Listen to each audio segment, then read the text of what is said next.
All right, everyone. Projection at its finest. Biden the other day weighing in on his thoughts about Donald Trump and saying, well, come on, man, when he lost, something snapped, and now he's unhinged.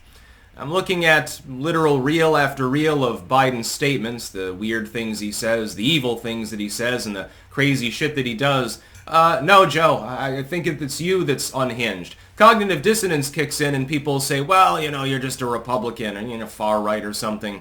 If you notice the big differential between what Biden has done and not accomplished while in office, irrespective of his statements to the contrary, well, we're going to cure cancer and build new bridges and all these wonderful things that supposedly would happen. And inflation, don't worry about that. It's just an illusion. There's no wars going on. We're not involved in any proxy conflicts. More aren't going to pop off, by the way, in the coming months as people dread the return of Trump and try to get in their enemy's land before the administration can come to fruition. None of that's happening. There's no border crisis. The crime rate is lower now. Just, ignore your lying eyes. I mean, just ignore them. Don't believe what you see or hear. Only believe what you hear on CNN. Biden is the one that's unhinged. He's, number one, physically unhinged. We know this. He regularly falls down. He shuffles around with a zombified gait. He is physically unwell. We can see this. We're not supposed to see it, but you can observe it. You're supposed to ignore what you see on a regular basis. He's verbally unhinged, and no, it has nothing to do with a stutter. It's amazing how he was able to suppress his stutter for so many decades, and all of a sudden it just manages to come back around the time that he hits 78, 79 years old. And that's called cognitive decline. It's not called a stutter. He's never had one. Find me an example of Joe Biden as a senator stuttering even once. He was a clear orator. He was very good at speaking. He is not now, but he was. Even as vice president, he was a good public speaker. Zany, he would say off-the-wall things. He would occasionally muck things up, like when he leaned into Obama and said, this is a big fucking deal, and Obama's like, go away, Joe. But that wasn't a stutter. And it wasn't cognitive decline at that point either. It's just Joe being Joe. Now you've got the zaniness, but he can't even control it anymore, so it stopped being funny, starts being more alarming. We can also see the cognitive decline in general, and the decline is sundown moments with regards to foreign policy.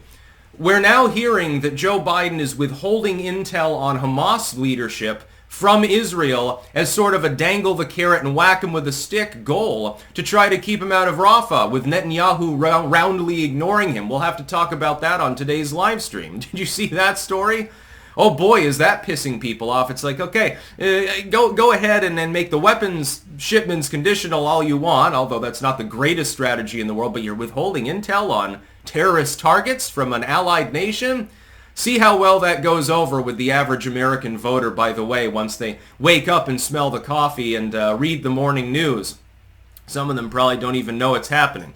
You think MSNBC is going to cover that, except as a fluff piece where the real skinny is 3-4 paragraphs down? Yeah, Joy Reid is going to castigate Biden for that one, I'm sure. I'll hold my breath and I'll pass out before that happens. Biden is the one that's unhinged. You've got a failed foreign policy. We see the fruits of that labor all over the world right now. We see it in West Africa. Niger just kicked our troops out completely. We see it with Venezuela leering at Guyana. We see it with the invasion of Ukraine. We see it with the Afghan withdrawal that went so disastrously wrong. We see it with Hamas incursions in Israel and Israel's resultant invasion of Gaza. We see it with China's statements towards Taiwan. A new one, as of breaking news, Iran is now claiming that it has atomic weapons. So we see the sword rattling there.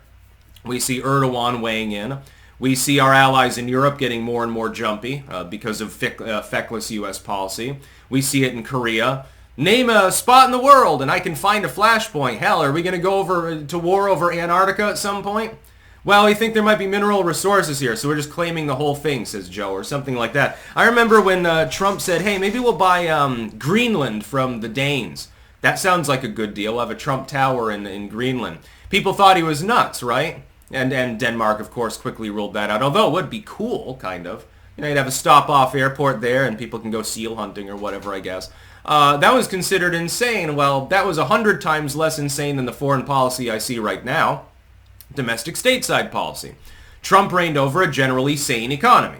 It was growing. For the first time in over a half of a century, by the way, people's actual adjusted wages, when you talk about the income to the amount expended on the price of goods and services, it rose for the first time since the JFK administration.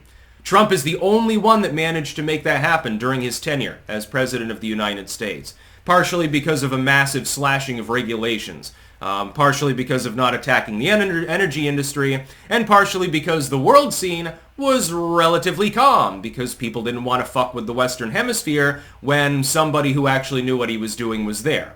Again, speak softly. Hey, you're not fucking with us, so we're not going to fuck with you. But carry a big stick. Okay, well, you are fucking with us. You're about to enter a trade war, China.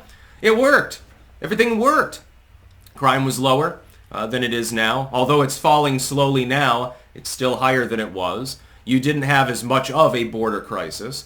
You had mean tweets, but you didn't have somebody who repeatedly stumbles over his words and over random sandbags on stage on a weekly basis. You had somebody who terrified our enemies and knew how to play nice with our allies, generally speaking. You've got that famous picture of Trump smugly looking up at Angela Merkel. She's trying to lecture him. And Shinzo Abe is over there, and he's having a great time of it. And, it was a real juxtaposition moment, one of the most iconic political pictures of the last decade, actually.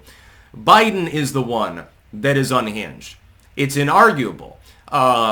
He's the one fucking with the economy, with foreign diplomacy, and all of these other things. This didn't happen under Trump. The only bad thing that happened under Trump was lockdown related. It was a knee-jerk reaction mainly led by state governors, not at the federal level at all. And his main contribution to that was a stay on travel by Chinese nationals, which I correctly predicted wouldn't do anything, but at the time the public demanded it. By the way, a lot of people, hindsight being 2020, are pretending that they weren't flipping out at the time. Oh, well, I always knew that none of this was necessary. Yeah, a lot of you voted those policies into place, including a lot of the governors, by the way, at the same time. People are feckless in some cases. As Biden, it's nuts. He's in cognitive decline. We know that. We can see it. We can observe it. We can hear it. People will say, well, he's just going to stutter. Or they'll do the whataboutism. Well, Orange Man said something unhinged last month. Okay, Trump has always been saying weird shit. He used to be part of the fucking Stern universe. You expect anything different? Biden was one of the more dour, well-spoken, champion orator politicians when he was in the Senate. He was all business all the time. He was a standard neoliberal, tough on crimer. Not exactly part of the Progressive Caucus or anything like that. Now he's flipped his lid.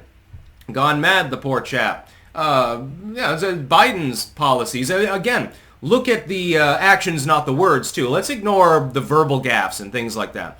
What did the actual implemented policies accomplish or not accomplish? Match Trump's record against Biden's record. Which one is better? On the economy, it's like night and day. On foreign diplomacy and on the border, it's like night and day. And on inflation in specific, subject to the economy at large, again, night and day. Biden has a couple things he can talk about. Unemployment's low. Doesn't tell the whole story, but he mentions it for a reason. One part of the economy that hasn't completely shit or shattered. That and the entirely partisan efforts of the infrastructure bill. That's it. That's all. With Trump, I can rattle off a whole laundry list of accomplishments. The right to try, the First Steps Act, no new wars, etc., etc. The tax cuts that worked so well to stimulate the economy, and arguably the only thing helping us keep afloat right now. If Biden, by the way, is reelected and lets those tax cuts lapse, and I really hope that doesn't happen, it would affect me personally as well, it will probably collapse the economy. You'll end up driving up debt even further because people will be paying a lot more in taxes, so people feeling the squeeze already, you're going to feel a little bit more of a squeeze a year thereafter when you see your tax bill come through.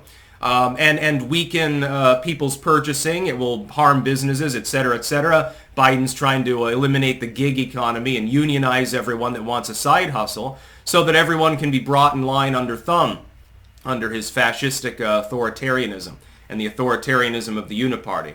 It's Biden that's unhinged. He's the one with poor ideas that date back decades and decades and clearly don't work. But Trump represents something new, which at least while he was in office seemed to work better.